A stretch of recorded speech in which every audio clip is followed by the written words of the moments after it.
Olha, ter uma dívida com o governo pode parecer um beco sem saída, né? Mas lá no estado do Pará existe um caminho oficial para tentar resolver essa pendência. Hoje a gente vai desvendar o decreto 2557 e entender direitinho como ele funciona para ajudar a colocar as contas em ordem. Para qualquer pessoa ou até mesmo para uma empresa, uma dívida fiscal pode ser um obstáculo e tanto. Mas a boa notícia é que o governo do Pará criou uma alternativa para regularizar a situação. Vamos ver como essa solução funciona na prática. Então, vamos aos detalhes. A solução de que estamos falando é o Decreto 2057, lá de 2018.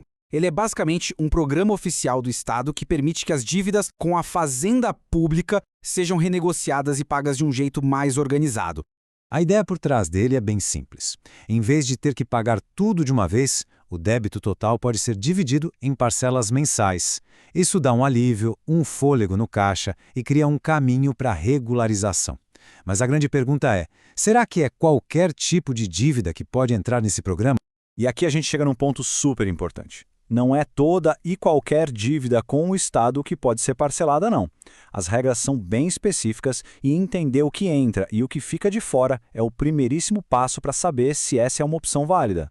Então, vamos lá. O que pode ser parcelado? Impostos que a gente já conhece bem, como o ICMS geral, o IPVA e o ITCD, além de várias taxas estaduais, estão na lista. Agora, algumas dívidas mais específicas, tipo o ICMS de substituição tributária ou de importação, pela regra geral, ficam de fora. Só que tem uma exceção muito importante. Se essas dívidas já foram inscritas em dívida ativa, que é quando o governo formaliza a cobrança judicialmente, aí sim elas podem ser incluídas no acordo.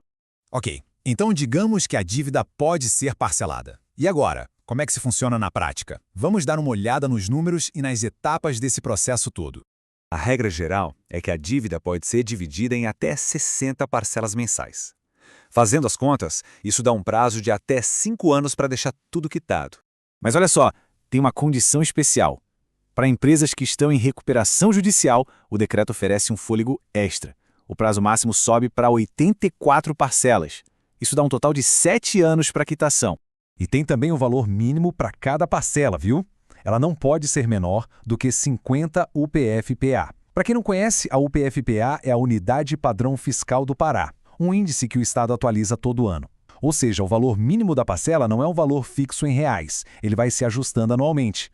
O processo todo é feito pela internet, começando com um pedido lá no site da Secretaria da Fazenda. Mas aqui, muita atenção a um detalhe que é fundamental. Fazer o pedido de parcelamento é a mesma coisa que confessar a dívida de forma definitiva. Depois disso, não tem mais volta. Uma vez feito o pedido, o valor total é calculado, já com todos os acréscimos, e os boletos mensais começam a ser gerados.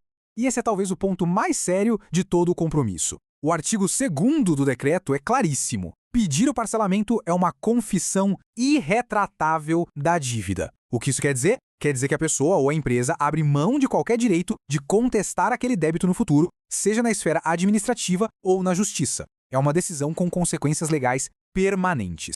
Então, é super importante entender que o parcelamento vai muito além de simplesmente dividir um valor. Ele é um acordo formal, com regras bem definidas e, o mais importante, com riscos bem reais caso não seja cumprido à risca. E as parcelas não têm um valor fixo, viu? O artigo 9º determina que, todo mês, o saldo devedor é corrigido com juros. O cálculo usa a taxa Selic, que é a nossa taxa básica de juros da economia, mais 1%. Na prática, isso significa que o valor de cada boleto vai variar um pouquinho a cada mês. Essencialmente, a partir do momento que o acordo é fechado, existem 2 caminhos. O primeiro é manter os pagamentos em dia, o que leva à quitação da dívida e à tão sonhada regularidade fiscal. O outro caminho, porém, é o do atraso. Qualquer falha no pagamento resulta na quebra do acordo, e as consequências disso são bem severas. E o que exatamente quebra o acordo? Olha, não precisa de muito não. Deixar de pagar 2 parcelas, mesmo que elas não sejam seguidas uma atrás da outra, já é motivo para rescisão. Atrasar uma única parcela por mais de 90 dias também quebra o contrato. E quando isso acontece, o benefício do prazo acaba e todo o saldo que ainda falta pagar vence de uma vez só, com risco de cobrança judicial imediata. Certo. Vamos então juntar todas as peças e resumir os pontos mais importantes. O que é essencial lembrar antes de sequer considerar esse parcelamento? No fim das contas, é preciso colocar tudo na balança. De um lado, está a chance de organizar as finanças, de ter um plano para pagar e de suspender uma cobrança judicial. Do outro lado, é um compromisso muito sério. A confissão da dívida é para sempre. As regras de pagamento são rígidas e o custo final vai ser maior por causa dos juros mensais. E a gente termina com essa reflexão. O Decreto 257, sem dúvida, oferece uma ferramenta poderosa. Mas se ela é a estratégia certa ou não, isso vai depender muito da situação específica de cada um. É fundamental analisar a capacidade de pagamento no longo prazo e entender todas as implicações legais antes de tomar qualquer decisão.